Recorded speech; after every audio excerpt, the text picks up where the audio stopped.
Would you have married Donald Trump if you had a crystal ball that said he would be president? That's a interesting question. I gotta wipe away a tear on that one. That is a heartwarming moment that definitely wasn't created by ChatGPT. You know the former First Lady who most folks probably only know as that one person from Slovenia? Well, she's been making the rounds this week, popping up on Fox News and all over social media. Now, you might think she's just being a supportive wife backing her husband's America First message, but there's another reason too. She's got a new book to promote. Speaking of which, this book situation got pretty interesting when Jordan Klepper decided to review it, and boy did that stir up some drama. Turns out Trump wasn't too happy about Klepper's take on his wife's memoir. He did what he does best, went on a social media rant calling Klepper all sorts of names. Pretty ironic when you think about it. Melania Trump, former First Lady, and the only Slovenian you can name off the top of your head. Well, we don't see a lot of Melania, but she's also been on a media tour this week. Fox News, social media. She's out there because she's a supportive wife who believes in her husband's America First. I'm with you.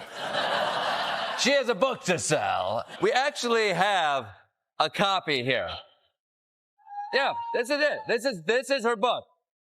I want to read you a quick passage just to give you a feel for it. This is real. Getting upset over someone else's jokes. The whole review was actually pretty funny. There's this part where Klepper reads about a supposed private moment between Donald and Melania. It goes something like, "Before Donald headed to his office that Wednesday, we had a private moment. I told him, 'Congratulations, what an achievement.'" Klepper's response? He joked about whether this was written by AI, which got quite a few laughs. But wait, it gets better. When he got to the part about cyberbullying, I mean, come on, that's like a comedy gift wrapped in gold paper, right? As Donald prepared to go down to his office on Wednesday morning, he and I had a private moment.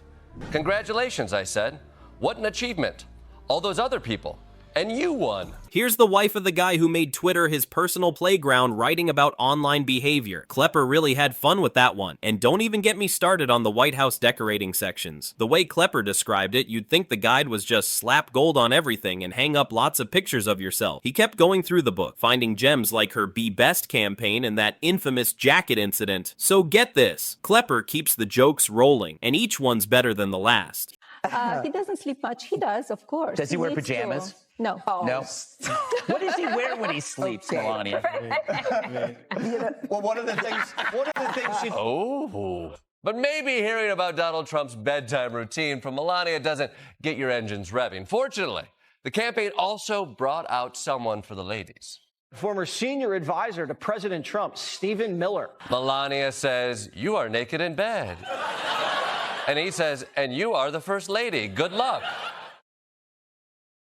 He gets to this part about the infamous "I really don't care" jacket, and you can tell he's just warming up. The real zinger comes when he talks about what brings the Trumps together. You know, their shared talent for turning politics into a family business. He delivers it with this perfect mix of fake wow and pure sass. Then things get interesting. The book apparently shares some pretty personal details about Donald's sleeping habits. Spoiler, he's not big on PJs. But if that's not your cup of tea, don't worry. They brought out Stephen Miller, one of Trump's old advisors, for some extra entertainment. Though honestly, his attempt at flirting was about as smooth as sandpaper. Whose interests are furthered by a polarized America. Contempt fuels political campaigns and social media, and many profit from that. But it's a worrisome, it's a dangerous way to lead a country. I'm a person of faith, surrounded by people of faith. And with God's help, I believe that unity in this country is possible. Not perfectly, for we are imperfect people and an imperfect union. The whole thing went viral faster than a cat video. People were loving it, sharing clips everywhere, and Klepper's jokes spread like wildfire. But here's what makes it special. Klepper isn't just going for cheap laughs. He's using humor to point out how crazy our political world has gotten. Sometimes you need a good laugh to make sense of all the chaos, right?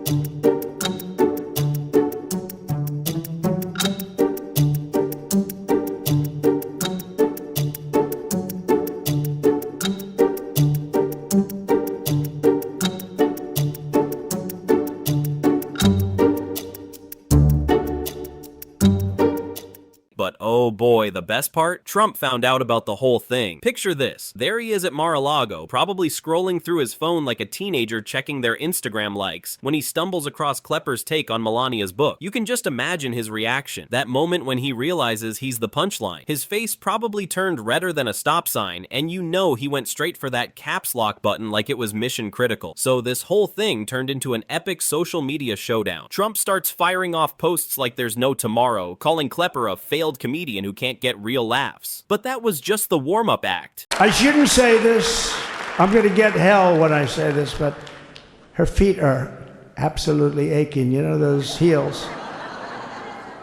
And we thought we were leaving. We were going home. Sir, would you be able to go down and say hello to some of your other fans that are here? I said, oh, I didn't know that. Well, did you get to see pretty clearly the picture, I hope?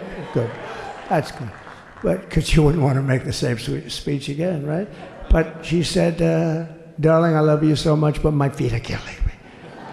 I said, honey, let me just see how far it is. I asked the person. Oh, not that long, maybe 400 or 500 yards. That's 5 football fields. I said, can you make it? She said, we're going to make it no matter what. We're going to make it because we have to get, right? He then drops this totally random comment about someone being naked in bed and the First Lady, which left everyone scratching their heads like, what are we even talking about here? The internet, being the internet, had a field day with this. People were sharing and commenting so fast, you'd think they were giving away free Wi-Fi. It was like watching your loudest relative go off at a family dinner, except this relative used to have the nuclear codes. Talk about awkward. But here's what's really funny. Trump's meltdown actually made Klepper's jokes even better. Suddenly, everyone wanted to know what got under Trump's skin so badly. Hello, Madison Square Garden. Our hometown, where architectural symbols of strength, courage, and unity create a canvas for the world's undisputed capital of industry. Let us charge together with a shared vision that builds on American greatness. News folks started analyzing Trump's posts like they were ancient manuscripts, especially that weird bedroom comment that came out of nowhere. Meanwhile, Klepper's probably just chilling somewhere, watching his jokes spread like wildfire thanks to Trump's quick trigger finger. It's kind of like that saying about not feeding the trolls, except Trump basically catered a whole buffet. Let's seize this moment and create a country for tomorrow, the future that we deserve. Please welcome our next Commander-in-Chief, my husband, President Donald J. Trump.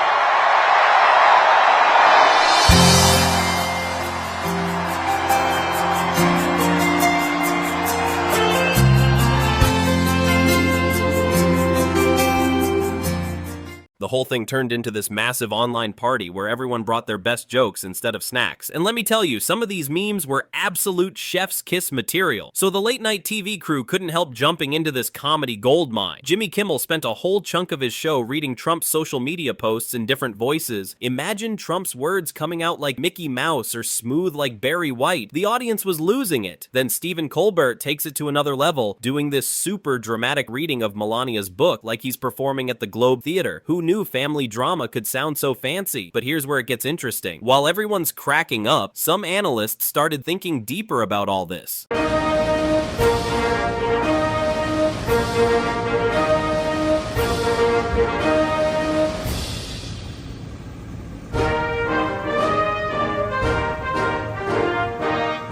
Picture a bunch of political experts sitting around with their coffee when suddenly one of them has this aha moment. What if jokes are actually more effective than serious debates when it comes to challenging Trump? It kind of makes sense, right? Trump usually slides through regular debates with his usual catchphrases, but jokes? Those really seem to get to him. Every time a comedian takes a shot at him, he goes into full meltdown mode, firing off angry posts faster than a teenager texting their crush. So while everyone's sharing funny videos and laughing at Colbert's dramatic eye rolls, something bigger might be happening. These comedians aren't just trying to get laughs, they're using humor to make some pretty serious points about power and politics. I said to Melania, what do you think?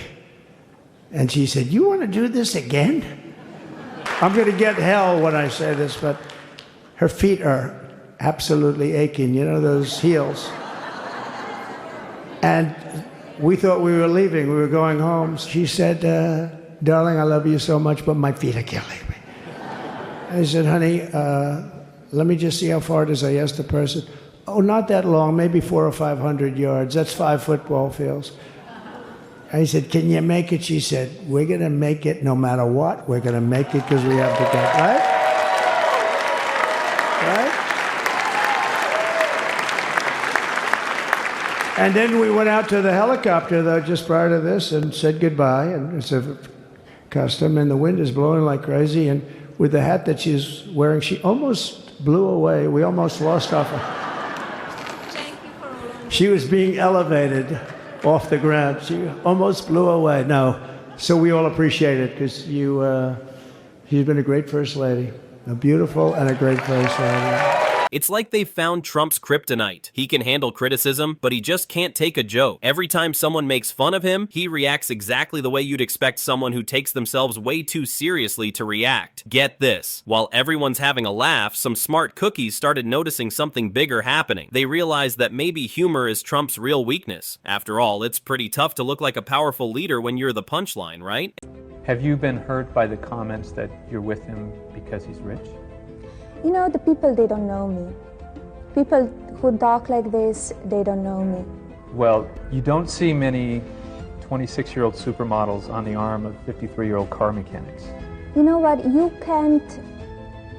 can't sleep or to hug or to talk with beautiful things, with beautiful apartment, beautiful plane, beautiful cars, beautiful houses. You can't do that. By the way, great question, though, right? You don't see many models, 26-year-olds with a 53-year-old mechanic. What a great question. But what a great answer, even a greater answer what she's given. Here's the reality of it. They're still together. This is 25 years ago, and they're still together for 25 years. And they produced the tallest Trump, right? How tall is that guy? 6'8"? Respect for these guys for still being together. And knowing that maybe one day she's going to be a first lady. And this isn't just about poking fun at the obvious stuff anymore. These comedians are doing something pretty clever. They're taking complicated political issues and turning them into jokes that are super easy to get. It's like they found a secret recipe. Mix some truth with humor, and suddenly people are actually paying attention to politics. Think about it. Would you rather sit through a boring debate or watch someone do a hilarious takedown of a politician? Exactly. These comedians are basically sneaking important messages into people's brains wrapped in joke packaging. Pretty smart, huh? What's really wild is how this whole thing has turned politics into something that regular folks actually want to talk about. You've got people who used to think politics was as exciting as watching paint dry suddenly becoming expert meme creators and political commentators. Even your cousin who never cared about elections is now sharing political jokes like they're running for office themselves. It's like we've entered this weird new world where the best political arguments come with a punchline. Who would have thought that a simple roast of a book would spark this whole comedy revolution? Now everyone's wondering if making people laugh might be the secret weapon in getting them to care about serious stuff. The best part? This isn't just the usual crowd anymore. You've got all kinds of people jumping in, from teens who just learned what politics means to grandparents sharing memes on Facebook. It's turned into this massive online party where everyone's invited and the price of admission is just having a sense of humor. So this whole thing has turned into way more than just kids sharing funny pictures online. It's like this massive mix of people all getting in on the action, from grandmas who are sharing political jokes faster than their famous pie recipes to college students organizing meme-making get-togethers. Talk about bringing people together. Now sure, some folks are getting worried that politics is turning into one big comedy show. They're all, but what about the serious stuff? Here's the thing though, maybe all these laughs are actually getting people to pay attention to the important issues. Let's be honest, who hasn't dozed off during a boring political speech? But a funny meme about the same topic, that's getting shared and talked about. It's pretty wild. Political experts are starting to think that maybe a good joke lands better than a stack of boring policy papers. Some are even wondering if they should hire comedians instead of the usual speechwriters for upcoming campaigns. And you know what? Maybe that's not crazy. If it gets people talking about what matters, even if it starts with a laugh, isn't that better than nobody caring at all?